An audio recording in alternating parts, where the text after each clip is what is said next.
मंत्रे च गुरु त्रिस्वपि निश्चला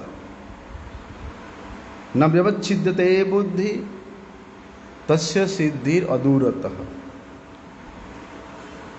कि मंत्र देवता में, मंत्र में और मंत्रदाता गुरु में अगर अचला भक्ति रहता है तो उसका सिद्धि अवश्यम भावी है, अर्थात वो अतिशीघ्र सिद्धि प्राप्त कर लेता है। इसलिए शिष्य को क्या करना चाहिए? श्री गुरुदेव को, कृष्ण को और मंत्र को, ये तीनों को अभेद जान करके मंत्र का जप करना चाहिए, मंत्र का मनन करना चाहिए। इसलिए वहाँ पर सनातन गोस्वामी पाद जी बड़े सुंदर बात बताते हैं कि गुरुश्च देवताच मंत्रश्च तेषाम ऐक्यम चिंतयम मंत्रम उच्चारयेत। कि मंगल आकांक्षा करने वाला शिष्य क्या करेंगे? गुरुश्च देवताच मंत्रश्च, गुरु मंत्र देवता और मंत्र को, तीनों को ऐक्य साम्य ज्ञान करके ही मंत्र का चिंतन करेंगे, मंत्रम उच्चारयेत, मंत्र का मनन करेंगे। इसलिए सद्गुरु के चरण आश्रय करके, सद्गुरु के द्वारा दीक्षा प्राप्त होने के बाद जो मंत्र प्राप्त होता है वे मंत्र शिष्य को क्या करता है? भगवत संबंध में स्थापित कर देता है। लेकिन सावधान, समस्त शास्त्र वहाँ बताते हैं भगवान के साथ वही गुरु शिष्य का संबंध स्थापित करा सकता है जो गुरु कृष्ण तत्वविद है, जो गुरु ब्रह्मज्ञ है। ऐसा नहीं तो गुरु पदवाच्य बहुत व्यक्ति है,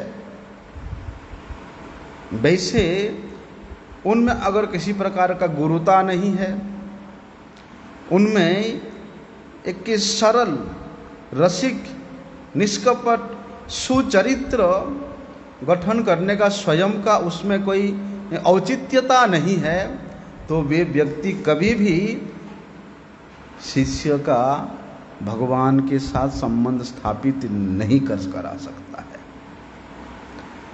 और जब तक संबंध ज्ञान नहीं होता है तब तक भजन कहाँ से करेगा, सेवा कहाँ से करेगा? इसलिए भैया सावधान, अगर दीक्षा लेना है, मंत्र लेना है तो सद्गुरु के निकट ही लेना चाहिए। इसलिए पीछे पीछे हम लोगों ने इसका विशेष चिंतन किया था। अब लोगों को स्मरण में होगा कि किस प्रकार गुरु के चरणों में प्रणिपात होना चाहिए, विशेष रूप से हम लोगों ने वर्णन किया है। इसलिए विश्वनाथ चक्रवर्ती जी कहते हैं कि अहम प्रभुर जनः सेवको अस्मि, सेव्यो में प्रभु भगवान सपरिकर एव। कि संबंध ज्ञान क्या है? किसको संबंध ज्ञान कहते हैं? उस संबंध ज्ञान का वास्तविक जो तात्पर्य है, जो वास्तविक अर्थ है, उसको हमारे वेदांत आचार्य विश्वनाथ चक्रवर्ती जी बताते हैं कि अहम प्रभोर जनः सेवको अस्मि। कि मैं प्रभु भगवान श्री कृष्ण का सेवक हूँ। श्री कृष्ण मेरा नित्य प्रभु है और मैं उनका नित्य सेवक हूँ। और क्या कहते हैं? सेव्यो में प्रमो प्रभु भगवान सपरिकर एव। बोलते सपरिकर श्री कृष्ण का सेवा करना मेरा नित्य धर्म है, मेरा परम कर्तव्य है। बोलते ये है संबंध ज्ञान, ये है दिव्य ज्ञान। और ये दिव्य ज्ञान केवल साधु, गुरु और शास्त्र के कृपा से ही संभव है। क्यों? क्योंकि साधु गुरु शास्त्र रूपी अपनरे जानन, स्वयं भगवान ही साधु गुरु शास्त्र के रूप में अपने आप को जनाते हैं, प्रकट होते हैं। इसलिए उन तीनों के माध्यम से हम लोग इस दिव्य ज्ञान को, इस संबंध ज्ञान को प्राप्त कर सकते हैं। इसलिए भगवान वहाँ कहते हैं, जो भगवान स्वयं इस जगत में आचार्य के रूप में, गुरु के रूप में प्रकट होते हैं, वे गुरु का कैसा लक्षण होगा, वे गुरु का कैसा चरित्र होगा, वे गुरु का कैसा अनुभव होगा। विचार करके देखो। वास्तव में मेरे गुरुपाद पद्मा का दर्शन करने से, चिंतन करने से, स्मरण करने से अनुभव होता है कि वास्तव में गुरु का क्या गुरुता है, क्या गुरुत्वता है। अरे साक्षात भगवान से भी और अधिक गांभीर्यता वो मेरे गुरुपाद पद्म पे दर्शन करने को मिला। इसलिए भैया साधु सावधान, अगर मंगल चाहते हो तो सद्गुरु के चरणों का आश्रय करो। जिस प्रकार से पतंगा, अभी थोड़ी दिन में पतंगा आएगा, है? उस रूप को देख करके एक पतंगा भागेगा तो उसके पीछे पीछे पीछे पीछे उस मिट्टी से निकले हुए सारी पतंगा उस रूप के प्रति आकर्षित होकर के भागेंगे और वहाँ जल के राग हो जाएंगे। इसलिए गुरु नामधारी व्यक्ति के पर्सनालिटी को देख करके, उसके कार्यक्षमता को देख करके, उसके जागतिक सिंसियरिटी को देख करके अगर भ्रमित हो जाओगे तो बाद में पछताना पड़ेगा। इसलिए गुरुकरण करने के समय में और गुरु को भी शिष्यकरण करने के समय में दोनों को विशेष सावधानी बरतना पड़ेगा। इसलिए हम लोग गुरु प्रणाम मंत्र में क्या कहते हैं?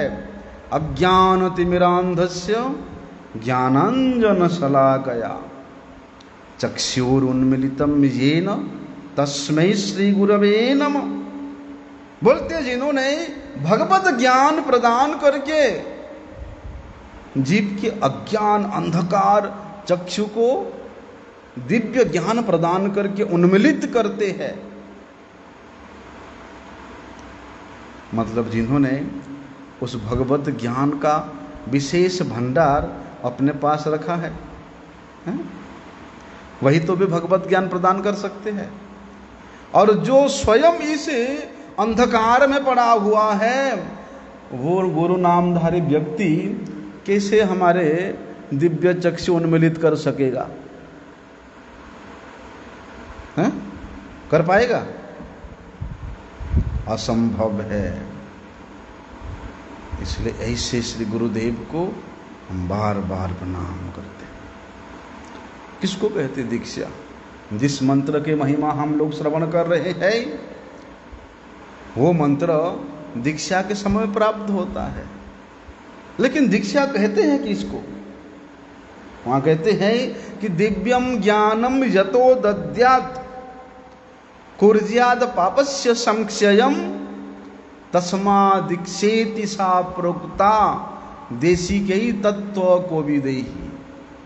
शास्त्र बताते हैं, बोलते जिससे समस्त प्रकार के अशुभ पाप अनर्थ क्षय होकर के तत्क्षणात दीक्षा के तुरंत बाद ही साथ साथ दिव्य ज्ञान प्राप्त होता है। उस अप्राकृत भगवत संबंध ज्ञान उदित होता है, उसको दीक्षा कहते हैं। लेकिन कैसे होगा वो अप्राकृत भगवत संबंध ज्ञान उदित? कैसे होगा? वहां पर कविराज गोस्वामी जी ने बता दिया, कि दीक्षा काले शिष्य करे आत्मसमर्पण। दीक्षा के समय में अगर आत्मसमर्पण नहीं करोगे तो वे दिव्य ज्ञान उदित होना असंभव है। इसलिए हमारे गौड़ीय वैष्णवों के परमाचार्य वैष्णवाचार्य श्री जीव गोस्वामी पाद जी भक्ति संदर्भ में बड़े सुंदर व्याख्या किया है कि दीक्षा के संबंध में उन्होंने लिखा वहाँ पर कि दिव्यम ज्ञानम विहत्र श्रीमती मंत्रे भगवत संबंध ज्ञानम तेन भगवता सह संबंध विशेष ज्ञानम च। बोलते हैं कि दिव्यम ज्ञानम विहत्र श्रीमती मंत्रे है कि दिव्य ज्ञान का मतलब मंत्र। दिव्य ज्ञान बोलने का मतलब है मंत्र के द्वारा साक्षात भगवान का दर्शन। किस प्रकार से दर्शन होगा कि मंत्र ही साक्षात भगवत स्वरूप है। कब दर्शन होगा? जब दीक्षा लेता है शिष्य, जब आत्मसमर्पण करता है शिष्य, जब पूर्ण समर्पित होता है शिष्य, तभी वो शिष्य वही गुरु प्रदत्त मंत्र को साक्षात भगवत स्वरूप में दर्शन करता है।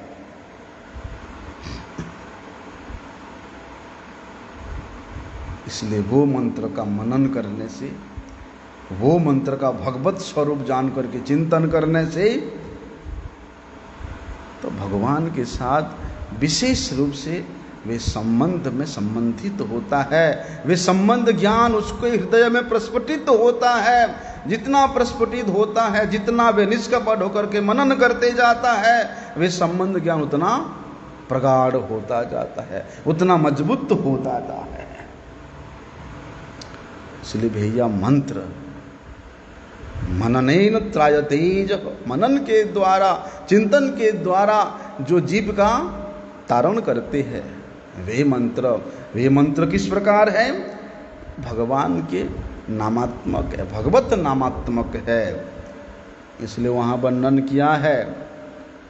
हम लोग बोलते हैं ना दीक्षा मंत्र हम लोग जप करते हैं, मैं अभी बोल नहीं सकता हूँ।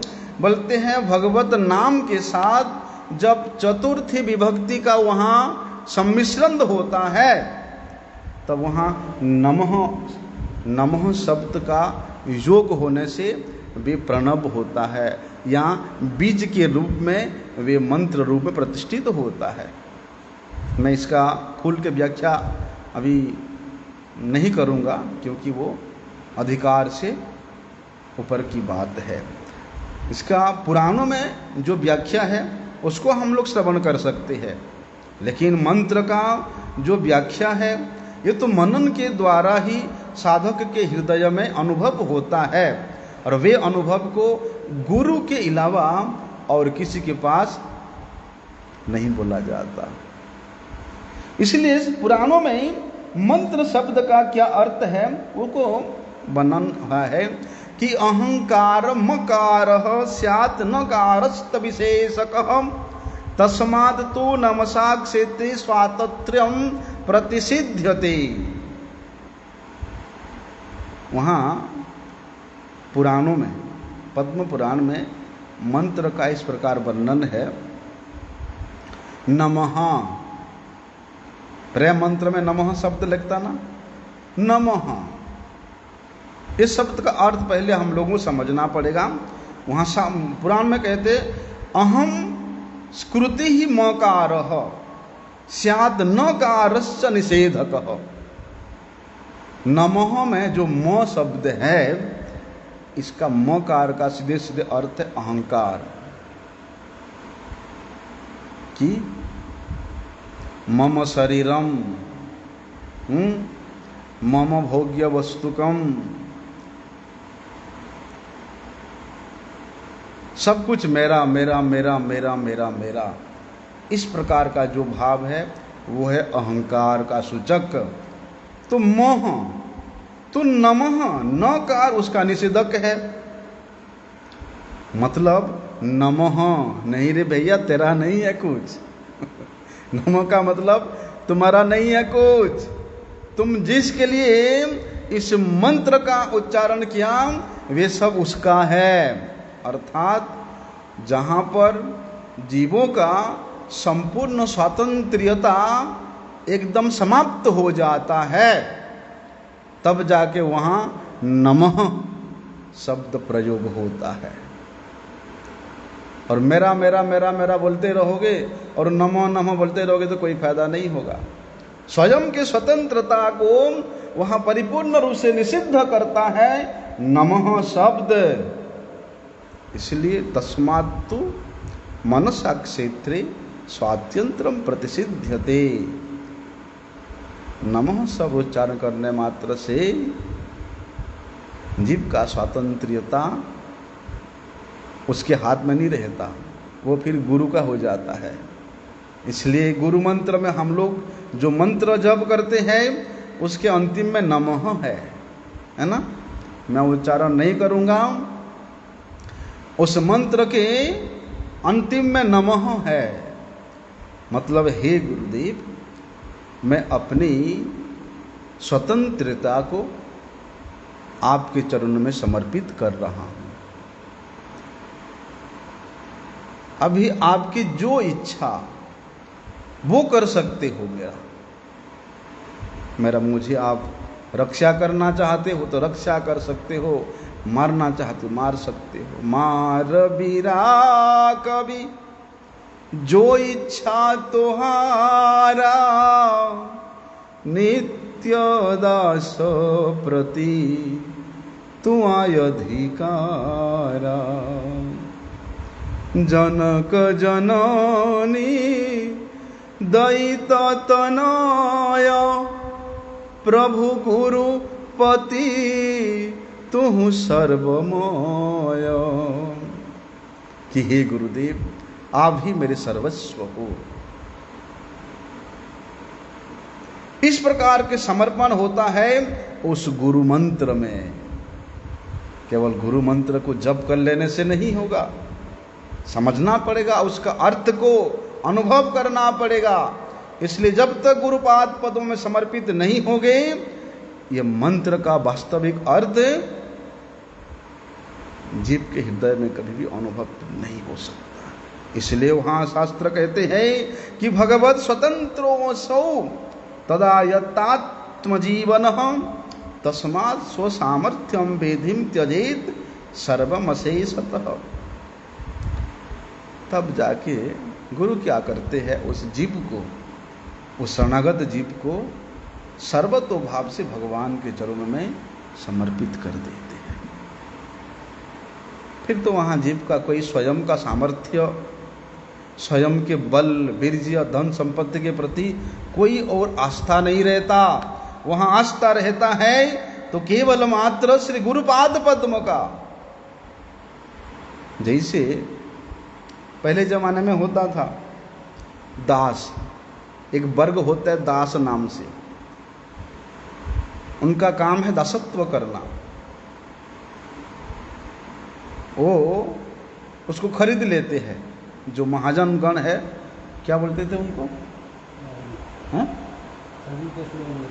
हाँ, उनको वे लोग खरीद लेते थे। हाँ, मतलब जैसे इच्छा वो लोग उसको ऐसे ही कराते थे, क्योंकि वे दास बन गया। इसी प्रकार श्री गुरुपाद पद्म भी शिष्य को भगवान का दास बना देते हैं। इसलिए देखा ना, सबका नाम के पीछे क्या होता है, दास होता ना। आदि के सब दास, कि मैं भगवान आदि के सबका दास हूँ। बनमाली दास, सुदामा दास हैं, सुबल दास, सबके पीछे में दास है। ये दास का मतलब है नौकर, चाकर, किना हुआ, बिका हुआ दास। जहाँ पर स्वयं का कोई सामर्थ्य नहीं रहता है, जहाँ पर स्वयं के बल के प्रति, वीर्य के प्रति, धन के प्रति, आस्था के प्रति सामर्थ्य संपूर्ण रूप से छूट जाता है। तस्मात् स्वसामर्थ्यम विद्धिम त्यजेत सर्वमशेषतः। इसलिए दीक्षा के बाद तो स्वयं के सामर्थ्य को त्याग देना ही चाहिए। ईश्वरस्य तो सामर्थ्यात् नालभ्यम तस्य विद्यते तस्मिन् अंतर्भरसेति तत्कर्मैव समाचरेत्। बताते वहां पर कि भगवान की कृपा से उस शरणागत जीव को सब कुछ प्राप्त हो जाए। अलभ्य बोल के, अप्राप्य बोल के उससे भगवत अर्पित जीव के पास कुछ रहता नहीं है। भगवान तो कहते हैं कि मेरे चरणों में इस प्रकार शरणागत जीव को अगर मैं सालोक्य, साष्टि, सामीप्य, सारूपेकत्व, अप्युत ये मुक्तियां भी प्रदान करता हूं, लेकिन मेरे भक्त नहीं चाहता है। भाई जिसके हाथ में साक्षात मोक्ष आकर के कहता है कि मुझे ग्रहण करो, वो भी 1-2 प्रकार के नहीं, 5-5 प्रकार की मुक्ति, तो उसमें उसके पास क्या अलभ्य रह जाता है। इसीलिए शरणागत होने से कितना फायदा है। तस्मिन अंतर्बरह से कर्म समाचरण। इसलिए भगवान के प्रति सब कुछ समर्पित करके, किस प्रकार के समर्पित करके, वहां पर भक्ति विनोद ठाकुर जी ने बताया, सर्वस्व तोमार चरण सौंपिया पड़े छी तोमारो द्वारे तुमी तो ठाकुर तुम्हार कुकुर बलिया जान मोरे। ऐसा कि हे नाथ, मैं सब कुछ आपके चरणों में समर्पित करके आपके द्वार में पड़ा हुआ हूँ। किस प्रकार से कि जैसे द्वार पे बंधा हुआ कुकुर होता है, उसी प्रकार के मैं आपके द्वार में पड़ा हुआ आपके आदेश का प्रतीक्षा करता रहता हूँ, आपकी सेवा की प्रतीक्षा करता रहता हूँ कि कब मुझे मेरे स्वामी आदेश देंगे। तो इस प्रकार चिंतन करके अगर हम मंत्र का मनन करेंगे, मंत्र का चिंतन करेंगे, तब जाके वे मंत्र क्या करेगा, कृष्ण पाद पद्म तक ले जाएगा। इसलिए वहां कहते हैं कृष्ण मंत्र हईते हवे संसार मोचन। उस मंत्र का मनन करने मात्र से ही संसार का मोचन तो होता ही है, साथ साथ संसार मोचन के साथ श्री कृष्ण नाम में प्रीति होने के कारण वही कृष्ण नाम श्री कृष्ण के पाद पद्म को प्राप्त करा देता है। आगे का भी सकल श्रवण करेंगे। वांछा कल्पतरुभ्यश्च कृपा सिंधुभ्यैव च